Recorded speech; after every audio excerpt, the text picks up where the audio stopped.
Risk quantification. Is it even possible? Academic research into a new risk quantification technique, called risk accounting, found that risk exposure accumulations can become visible, and their evolution predictable. Thus, financial institutions would become knowledgeable of the accumulated risk over time, being able to stop further accumulation before turning into unexpected losses, or better prepare for losses which they can more accurately quantify. Banks today rely heavily on stochastic models, trying to predict if, and when, their risk exposures would materialize. While the business seems to be booming, from a financial perspective, risk exposures are accumulating underneath, without being detected, adding more and more to the size of the unexpected loss. Does that even make sense?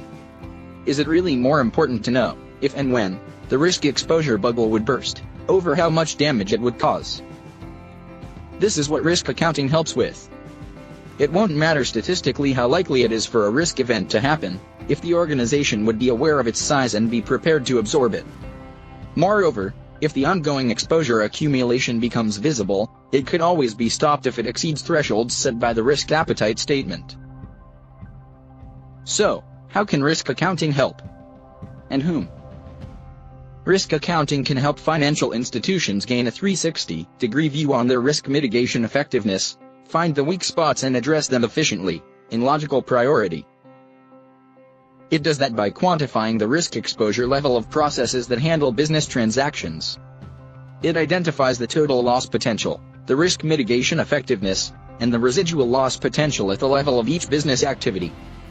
This data, tagged on each and every transaction record, provides the granularity required to aggregate and consolidate relevant risk information to the higher levels of decision-making, for a more effective and proactive risk management approach. No more unreliable evaluations or estimations. Risk accounting produces hard numbers stating the size of the inherent risk, risk mitigation effectiveness and residual risk. All put in the context of the financial performance, provide the insight required by decision makers to figure out how much they stand to lose on a product, business line, business unit, geography, etc. Risk reporting becomes simpler, more relevant, and actionable, while regulatory compliance reporting becomes comparable among organizations within the same industry and beyond. Where to start? Have a look on risk-accounting.com to learn more about this new, leading-edge approach to risk management. Feel free to get in touch for any additional details or information. We are currently looking for innovative bank executives that want to move their organizations up in the level of service reliability and quality provided to their clients.